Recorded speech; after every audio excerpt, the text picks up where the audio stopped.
आजचा जो बायोडाटा आहे मूळच्या साताऱ्यातील मुलीचा आहे, पण मुलीची संपूर्ण फॅमिली पुण्यामध्ये सेटल आहे. मुलीचं वय थोडंसं जास्त झालेलं आहे आणि वेल क्वालिफाईड आणि वेल एज्युकेटेड अशी ही मुलगी आहे. मुलीचा वार्षिक पगार सुद्धा 22 लाख रुपये आहे. पण तरी पण त्यांच्या अशा अपेक्षा आहे की मुलाचा हा वार्षिक पगार 15 लाख रुपये असेल तरीही चालेल. फक्त विनंती आहे, कृपया व्हिडिओ पूर्ण ऐका, यांच्या अपेक्षा पूर्ण ऐका आणि तुम्ही स्वतः किंवा तुमच्या ओळखीचा कोणताही मुलगा जर काही अपेक्षित बसत असेल तर आठवणीने त्याला हा व्हिडिओ शेअर करा. कारण तुमच्या एका शेअर केल्याने नक्कीच त्याचं लग्न जुळण्यासाठी खूप मोठं सहकार्य होऊ शकतं.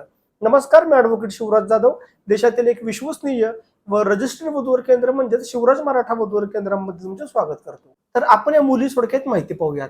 मुलीचे जन्मवर्ष आहे 1990. उंची मुलीची 5 फूट 4 इंच आहे. रंग मुलीचा गोरा आहे. मुलगी दिसायलाही सुंदर आहे. मुलीचं शिक्षण हे कॉम्प्युटर इंजिनिअरिंग मधून झालेलं असून मुलगी पुण्यामध्ये एका सॉफ्टवेअर कंपनीमध्ये जॉब करत आहे.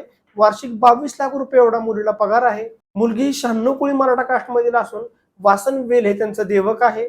त्यांच्या अशा अपेक्षा आहे की मुलाचं जे मूळचं गाव आहे ते सातारा, सांगली, कोल्हापूर, पुणे, अहिल्यानगर, सोलापूर इत्यादी जिल्ह्यातील जरी मुलाचं मूळचं गाव असेल तरीही त्यांना चालेल.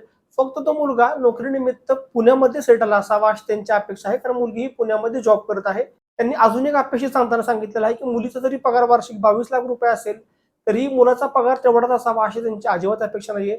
मुलाचा जरी वार्षिक पगार 15 लाख रुपये असेल तरी त्यांना चालेल. फक्त तो मुलगा निर्व्यसनी असावा, समजूतदार असावा, मुलगा स्वभावाने चांगला असावा. त्यासोबत मुलाचं शिक्षण हे कोणत्याही क्षेत्रातून हायली क्वालिफाईड मुलगा असावा, जसं की इंजिनिअरिंग आहे, MBA आहे किंवा कोणत्याही क्षेत्रातून मुलाचं उच्च शिक्षण झालेलं असावं.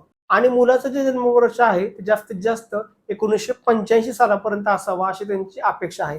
त्यामुळे नक्कीच तुम्ही स्वतः किंवा तुमच्या ओळखीचा कोणताही मुलगा जर का या अपेक्षेत बसत असेल तर आठवणीने त्यांना हा व्हिडिओ शेअर करा.